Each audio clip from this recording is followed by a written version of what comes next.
In today's world, so often we're given other things to love, like the culture around us tells us we should love getting a great career or a great relationship or owning certain possessions.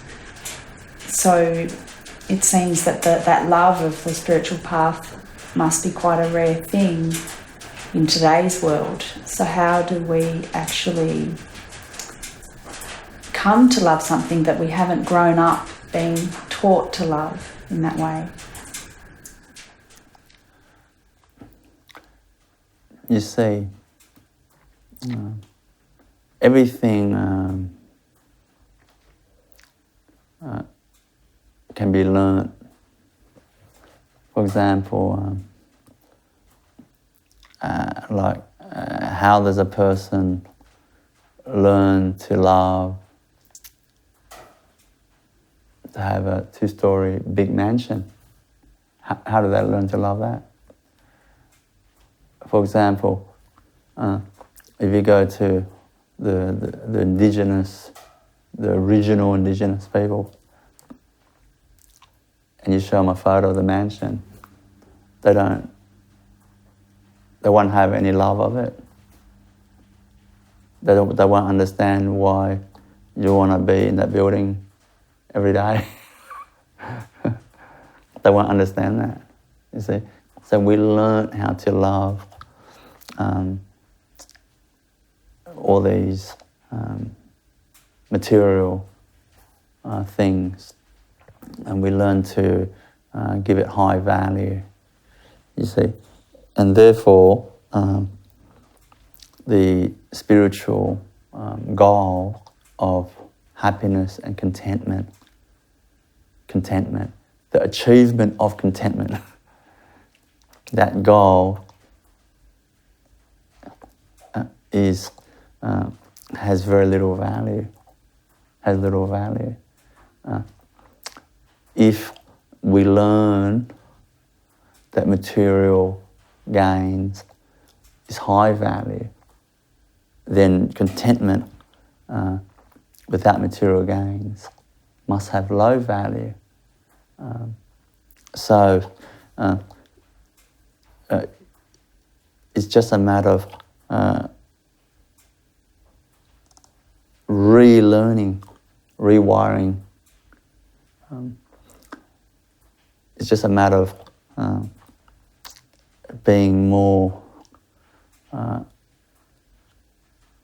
clear, having more accurate understanding. And you call it clarity, having more clarity. Because the logic of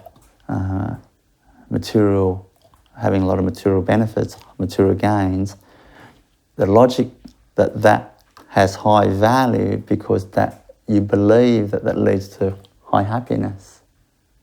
See, the conviction that has high happiness. So therefore, therefore we put more of our energy, our resource, our effort, our hours towards building those material wealth or achieving material gain. So it's a matter of building the clarity to realize that, but why is it that I've got the material prosperity, but I still have not achieved contentment and happiness, the happiness? So why is it? So therefore there's an error, there's a non-clarity there.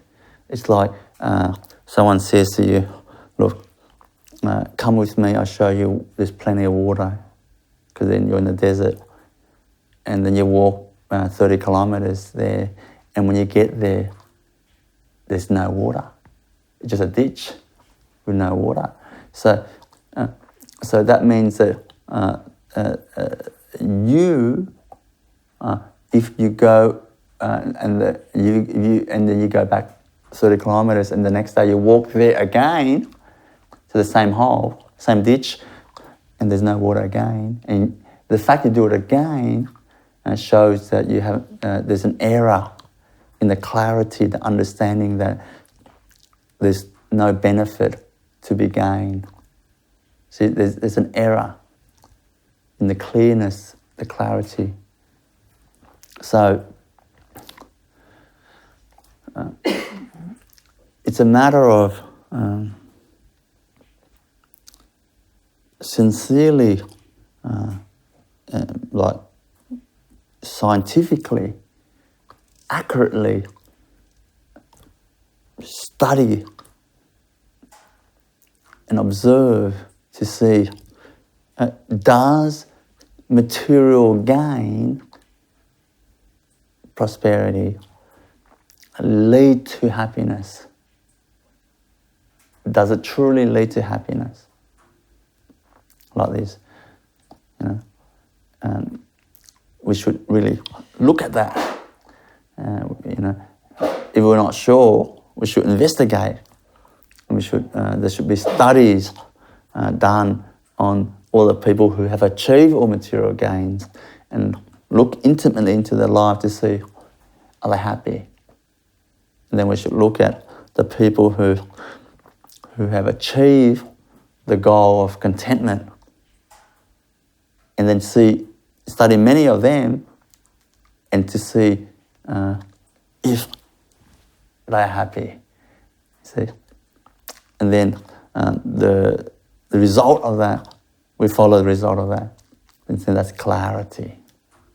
It's clear. See, it's accurate. So,